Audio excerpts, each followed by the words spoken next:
Hello my sweet peaches, and welcome to another new speed build video. My first speed build for my new island, Strawberry. This is a very pink kawaii farmcore island. It's very heavily inspired by Strawberry Shortcake, which was my favorite show growing up. I just loved it. If you're interested in seeing more of this island and other cutesy, fun Animal Crossing content, be sure to give the video a like and subscribe to my page because I will definitely be sharing lots of more builds from this island. And let's go ahead and get started. Alright, so to start, I am just placing down some paths. I'm kind of connecting it to the paths that were already there from like other builds. And then I basically started building just a big square of dirt and added this really cute tile pattern on top. It doesn't repeat perfectly, like you can kind of see the edges. It's a little wonky, but I really love it, and when you have items all over it, it's honestly not that noticeable. So I decided to use it anyways because I think it just really suited the vibes.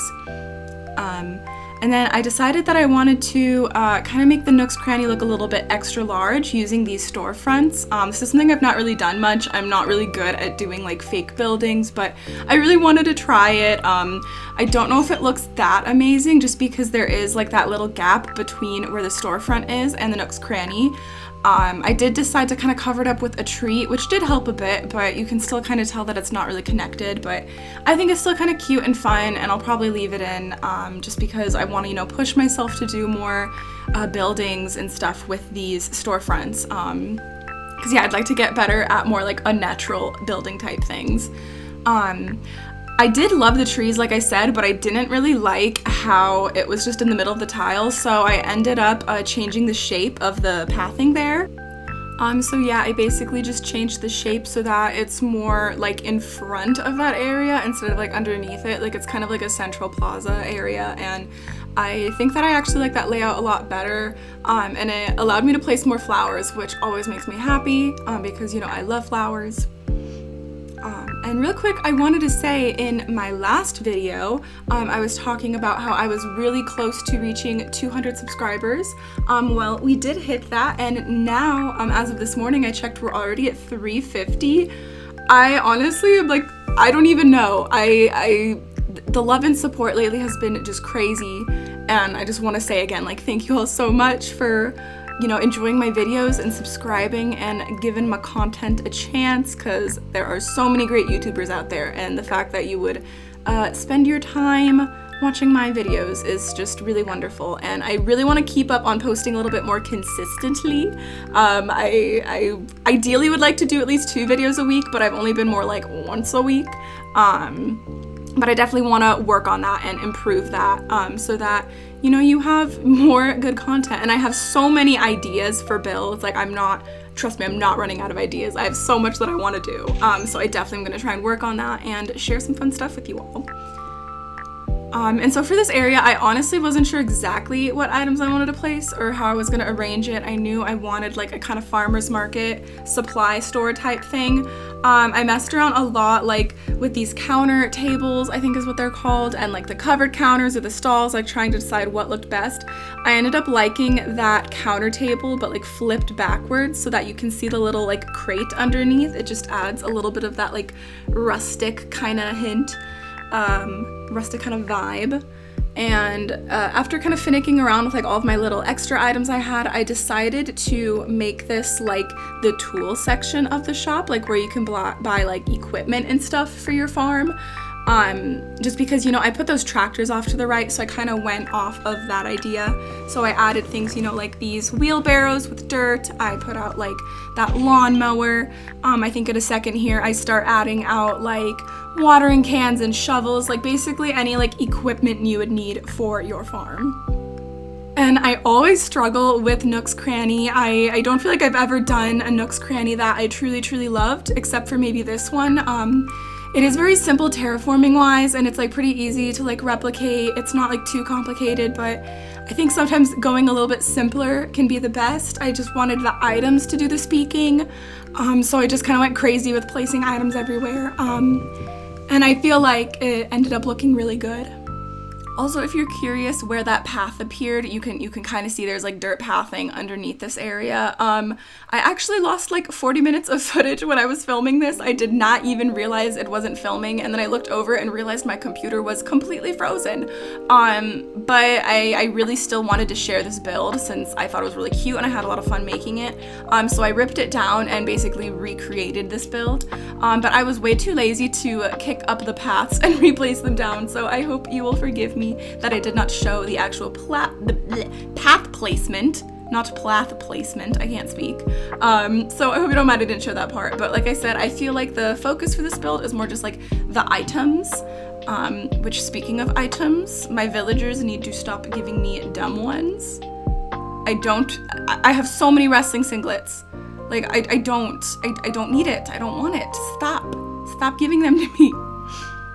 But anyways, yeah, so the area on the right is complete there. We've got all of our supplies. I just love how it looks. I really like layering items. Like, I want to actually do a video in the future just talking about like how I design and how I choose what items go where and how I kind of move everything around. Let me know if you're interested in that kind of stuff, because I would definitely like to kind of share my thought process. But my main tip that I want to share kind of in this video is just like staggering items, if that makes sense. Like, instead of having them always perfectly lined up, sometimes pushing things like a half space to the left or to the right, it just makes it look a little bit more natural, I think. Like, it's not so clean and uniform, like exactly what I'm doing right here. Like, those bags in the front are like kind of in the center line of between like the wooden box and the log bench, and then we've got like that little bucket there on top of the stool, just kind of in between everything. I don't know if that actually makes sense. I'm definitely going to explain it more in a future video if you all want me to, but yeah, I really like just kind of mixing the items together like that. It just makes it look a little bit more full, a little bit more natural. I went a little overboard on the dirt bags, but oh well. It's honestly shocking how much soil you use. Like, even just my few houseplants that I've gone through, I've gone through so many bags of soil just with a few houseplants. So, you know, farmers, they're gonna need a lot of dirt. And basically now it's just fencing time and doing like the surrounding area build.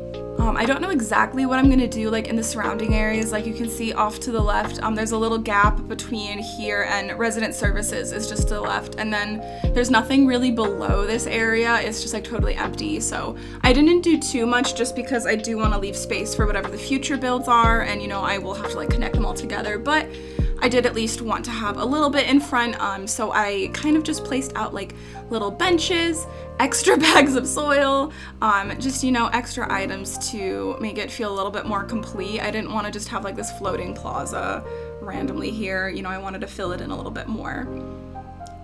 Which, another little design tip I can share here is sometimes having so many of the fences in a row just looks kind of meh, in my opinion. Which I actually ran out of fencing there, which is why I was crying, so I kind of had to stop putting them all in a row. But just breaking it up with like the bushes and with the little tree stumps, I think it just makes it look really cute and kind of worn down. Like, the fencing actually broke and it's still waiting to be repaired. It just definitely suits that very rustic farmcore deserted island kind of vibe. Which I was also gonna say, like, that tip of like not putting too many items in a row, that also kind of goes for pathing.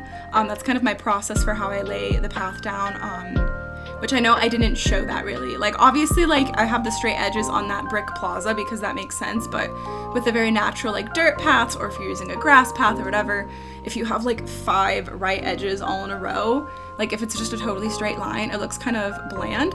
So I usually like to do just lots of curves, and I'll break it up, like instead of it being one continuous line, I'll do like lots of circles and ovals all together.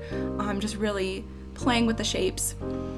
And then I also, yeah, I love to stagger up the items with flowers. Like, you can see that some of the items are like not perfectly in line with the flowers, which my cluttercore brain is like, oh my god, there's like a half tile space that's empty. I need to fill it. I need to put something there. I need to put a coat down. But I'm trying to, I love the clutter, but I'm also trying to not go so insane. Like, it's okay if there is half a tile of empty space. It's okay. It'll be fine. I don't know, I just automatically, I'm like, I need to fill everything in. Another fun tip, more dirt bags, but a cool thing about the dirt bags, or just like the stacked bag item in general, villagers can sit on them, and it's really cute because you can watch your little villagers just like plop their little booties down on them. It's really adorable when you happen to catch one of them just chilling out on a pile of dirt.